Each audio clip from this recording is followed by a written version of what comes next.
can't have that. Indy. Who's that? Hi. Say hi. Say hi. Hi. Say hi. Hi.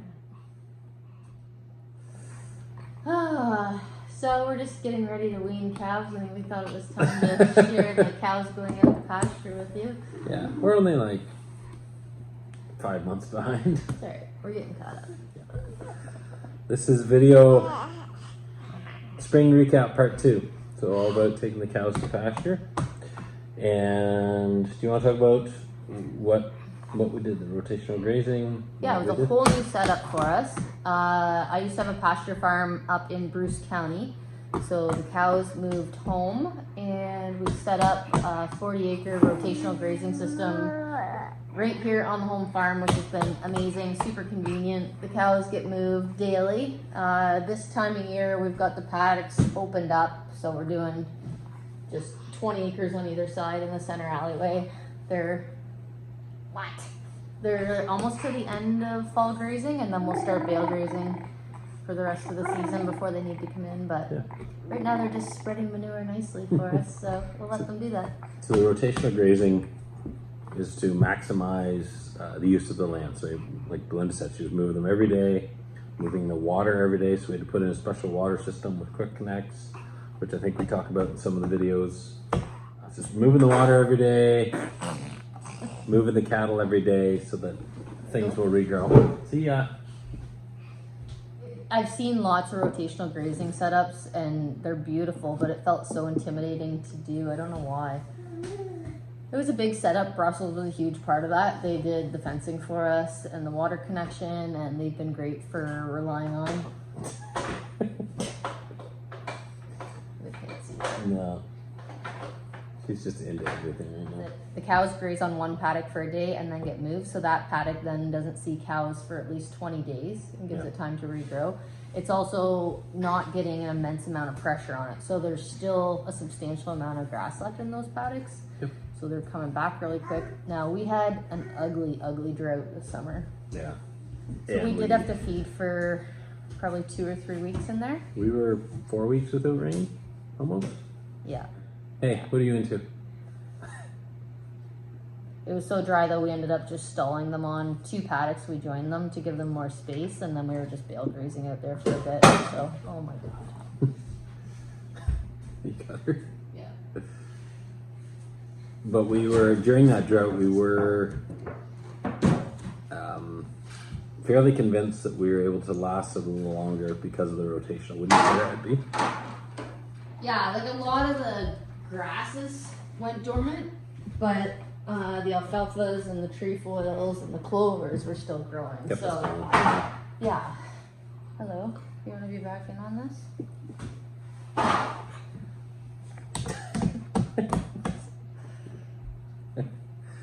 Energy to burn.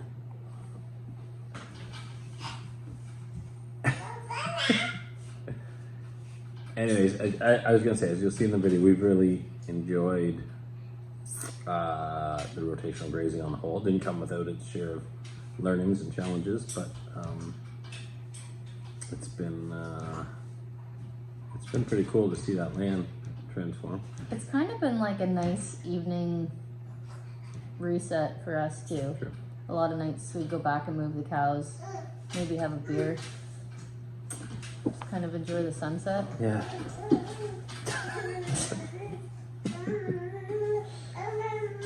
Our house looks like a jail right now with all the gates up for Indy. She tests them all. I should show people. Can you hear? This is what she's doing at the moment. Hey, we're trying to shoot a video over here. Goofball. Yeah, look at her. She's trying to figure out the latch.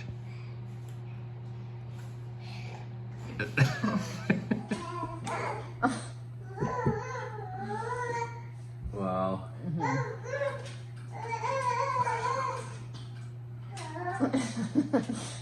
She looks like an old drunk man.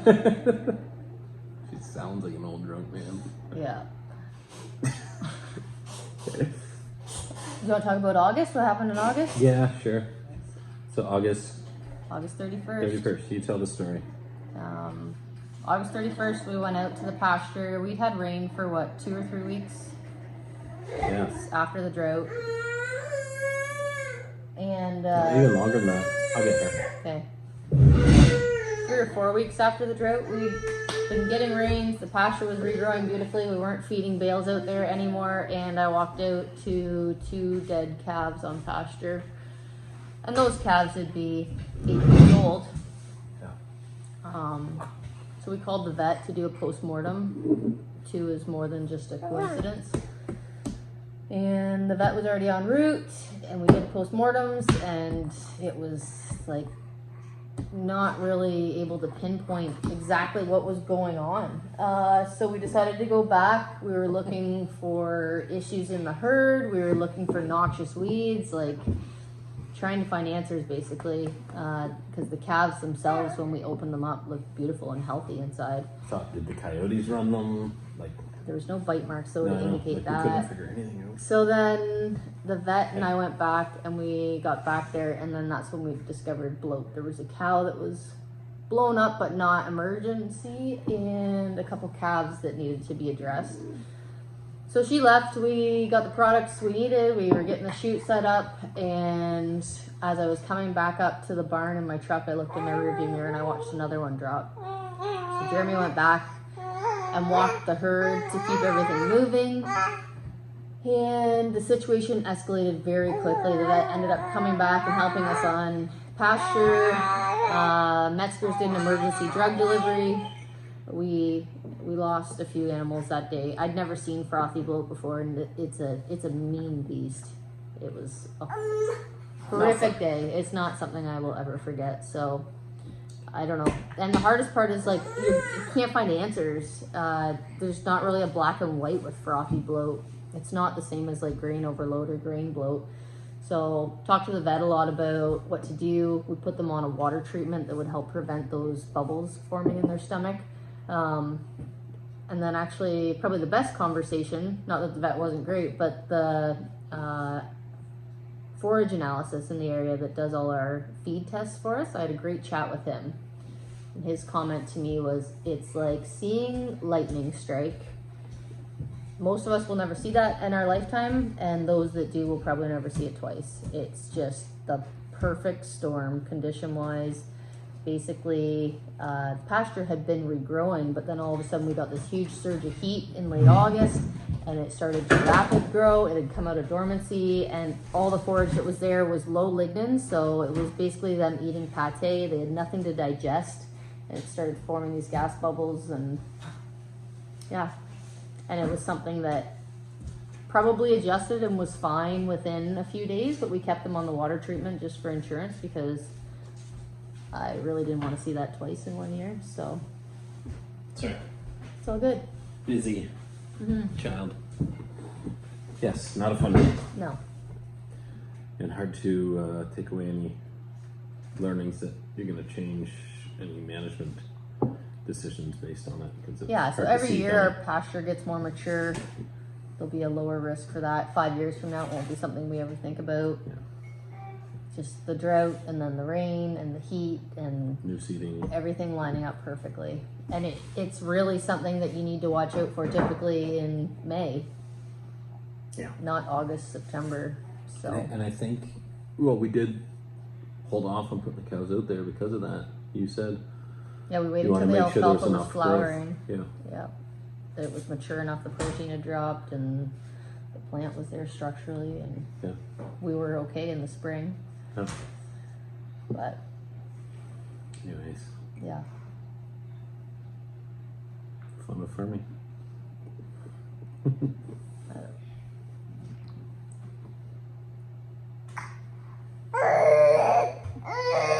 You getting tired? Okay. Achoo. Achoo. Achoo. Achoo. Achoo. Achoo. Achoo. Our original plan was to have High five. Oh, sorry. Were you No. distracting me? This farm's naturally divided by open waterway through it into 3 fields, we'll call it. The plan was to have all 3 of them fenced, be able to actually move the pasture the same as you would a hayfield, like every 5 years. Yeah. And then put that crop back, or that ground back into crop rotation, but we're kind of liking where it's set up. Yeah, it's kind of, I don't know. I'd have a hard time ripping it up now. Okay, nap time. Go for a sleep. Let's show these good people some Say clips from the bye-bye. spring. I think Say you're in night-night. some of them. Night night. Bye-bye. Bye-bye. Bye-bye.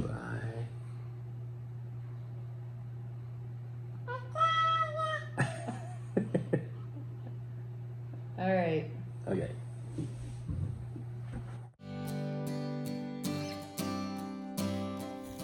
So one of the most enjoyable jobs to do in the spring is check the pasture. This is usually one of the first things we do, as it's the first sign of new growth, new life. Make sure everything looks good. Are you picking weeds? Yeah.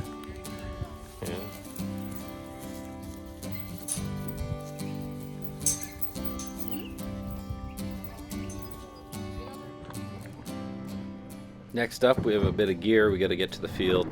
This is our solar fencer and a few other little things to make sure we're ready for spring to let the cows out.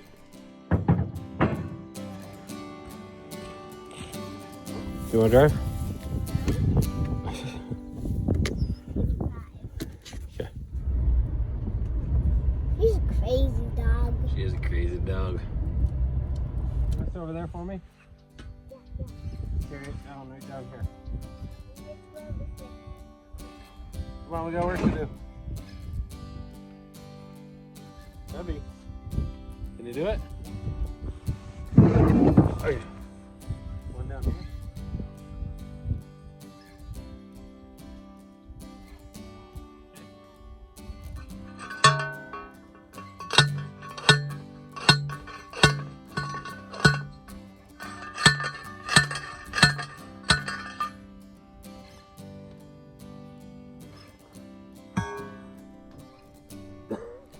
So here we're setting up our solar fencer. It just runs off the sun, plain and simple, and gives us our charge on our wires to keep all the cattle in. Come on out! Come out! We're gonna turn the fence on. I don't want you to get shocked. Nothing's on yet. How's it look? The grass tall enough? Should we let the cows out today?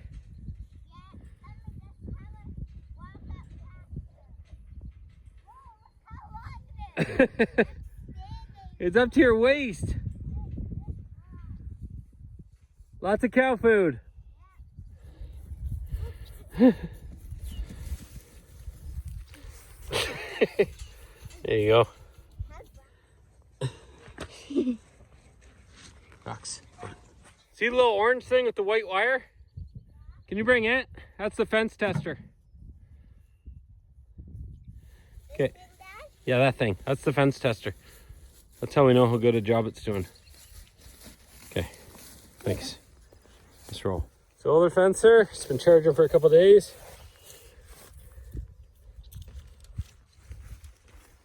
Why do I have to get out of there when you're going to turn the fence on? Because I don't want you to get shocked.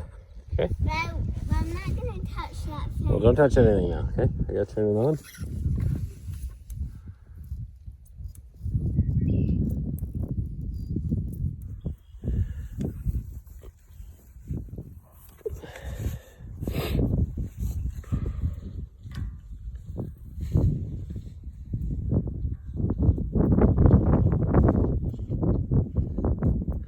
Not bad. I think we were aiming for 6.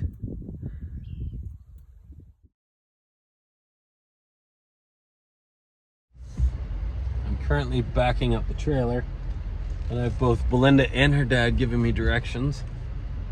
And the Bowmans have their own sign language. That's fun to figure out. Want me to keep coming? Okay, you want me to straighten up again? I don't know. And then she talks and mumbles, so that's fun. We're good. We're good.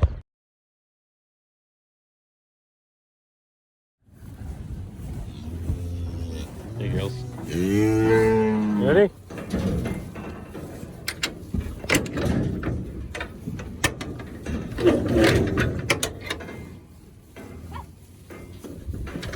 Hey girls.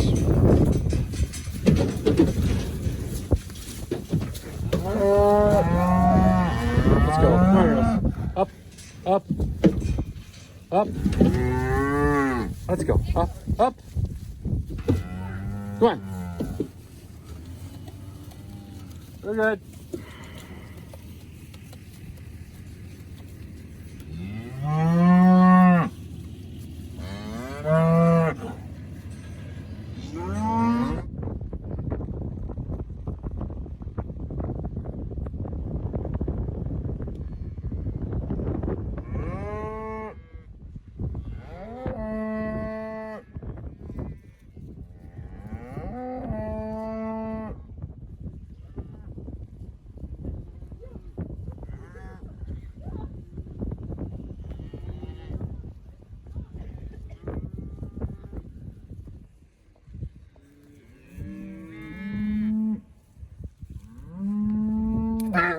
Yep. Fence works.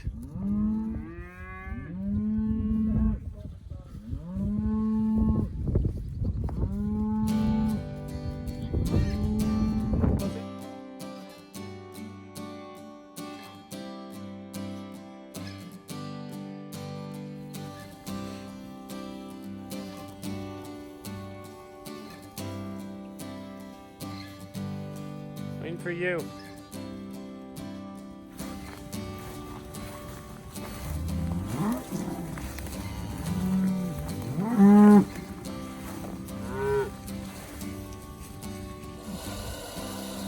Hey, Linda.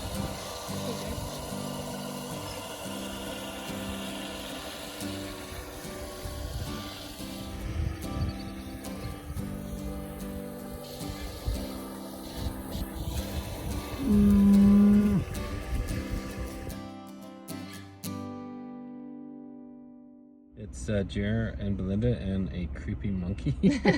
It's June 2nd and I'm wearing a toque. Yeah, it's a little chilly. But it's the golden hour. Look how tanned I look. That's not cool anymore. No. So we're back in our pasture. We put in pasture last year. Enough to house all our cows and calves. It started as forages. So we went rye, which we took for forage for the cows. And then we went to oats and barley underseeded with the pasture mix.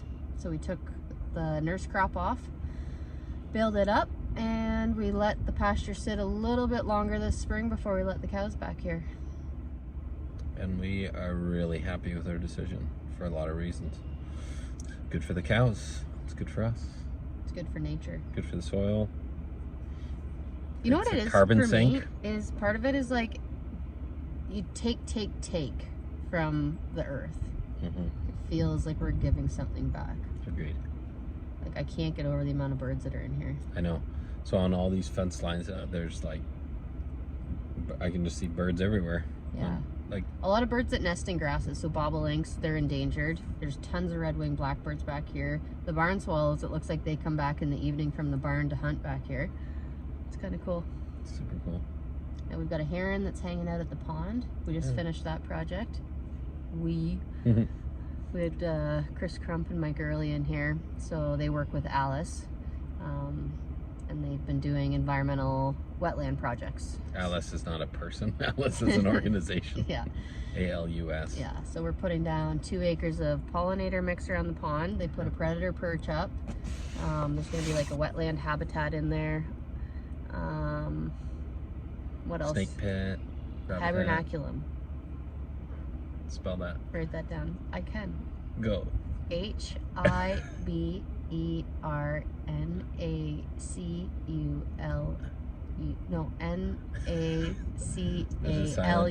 There's a silent V in there.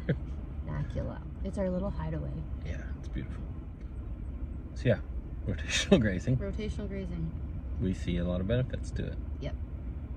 We've done it on a larger scale before. So our paddocks were much bigger, but we were also traveling an hour and a half to our pasture. So now it's about a 1.5 minute drive. It's in our backyard. Yeah. So we're doing daily moves on this pasture. So we move the water. So there's a water line up the center alleys that we basically there's a little connection I can plug the water bowl into and it's move actually it. an irrigation system is what it is. Oh. That's where they stole it from. Okay. Yep. So there's quick connects all the way up the pasture, and each one of those does 4 paddocks, 2 on one side, 2 on the other. It's just a garden hose and a 50-gallon drum. Drag around. Dump it out when it's time to move it. Yeah. It's pretty slick. So I think we went with 9-way species mix on this pasture. Some low-growing grasses, some high-growing grasses, some legumes. Some drought-tolerant stuff. Yeah. I forget which species, but yeah. Bit of a mix. We had toyed with maybe cutting a bit of it because it came on so well this spring, but I'm glad we didn't. Yep. So it's really cool.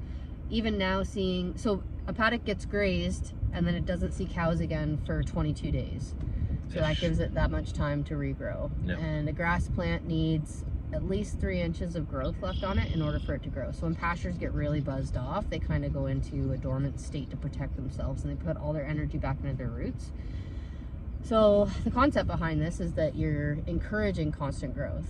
Them biting off that top of the plant encourages the plant to grow again and still leaves enough that it's not fighting into survival mode. Yeah. But it's cool. All the tall grasses right now in the paddocks that haven't been touched, they'll be full of bird nests. That gives them a few weeks to get their babies grown and out of the nest. Like middle of June. It's funny though, I've been in pastures before and you'll see a clump of grass just standing there and there'll be a nest. The cows will go around them. Yeah. The deer are probably loving life right now too. We haven't had any fences taken down yet. No. By deer or Sprayers. equipment. Yeah. Yeah. Everybody took the fence lines down in this area. Yeah. We just put them back up. We're the crazy ones who crops are at all-time high prices and we put pasture in. But we're here for the long game. Yeah. Yeah.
Okay.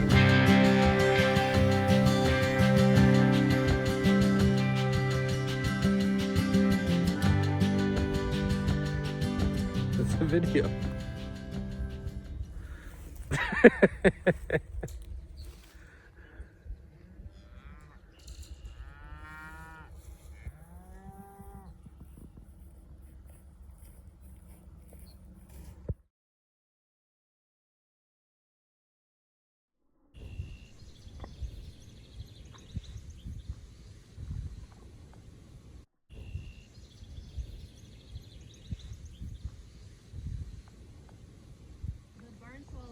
Hunting bugs over here on the pond. Really? There's a oriole.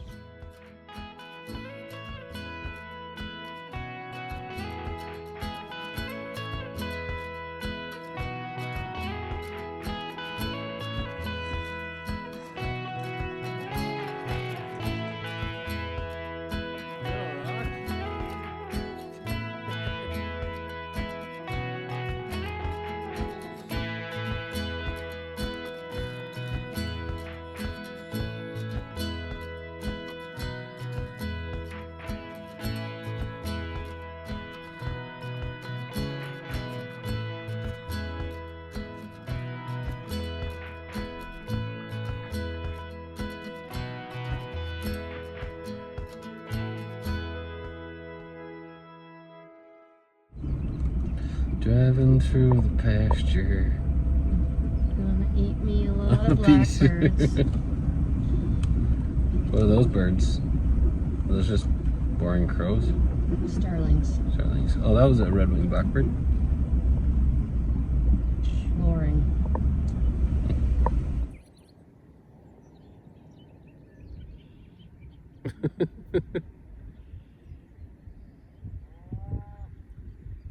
What did you just see there? 2 endangered bird species. The Bobolink and my favorite, the barn swallow. They'll be out hunting bugs this time of night. don't forget about the banana birds. Banana birds. That's their Latin name, but some people also call them goldfinches. Cool. Yes. So we're pretty lucky to be where we are because forages grow very well in southwestern Ontario. Our ratio is about 1 cow-calf pair to the acre, but when you're doing rotational grazing, you should be able to actually increase that ratio. We're not pushing it this year because it's new seeding, but we can see from the daily moves that they're barely putting a dent in the paddocks at this point, so we might wool them up a little bit, but right now we're just trying to get the top growth cleaned up. So we've got grass that's belly high on the cows at the moment.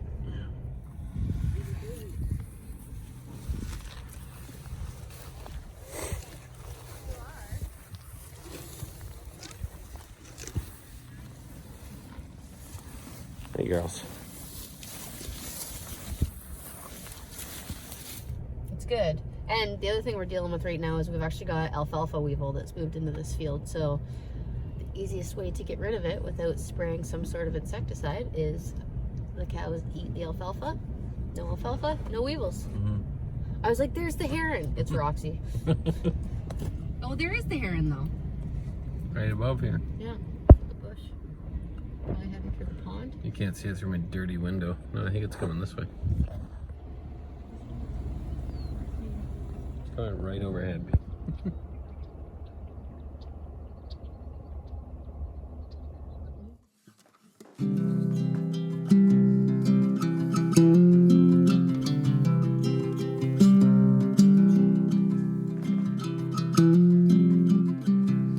Oh, the time is chasing back.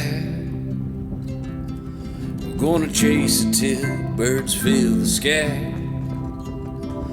And all the ways we've ever known, we're gonna find a way back home.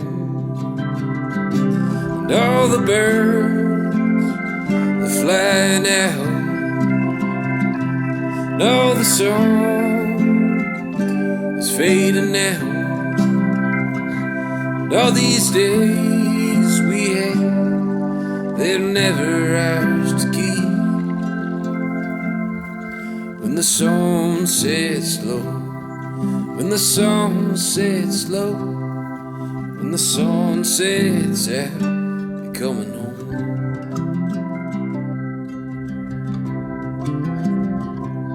Oh, the smiles you ever smile, I hope the happiness will last a while. And all the ways I want to be, we're gonna find a way, yeah, you and me. And all the birds that be flying out, and all the song fading now. And all these days we had, they're ever ours to keep. When the sun sets low, when the sun sets low, when the sun sets out, you're coming home. Yeah.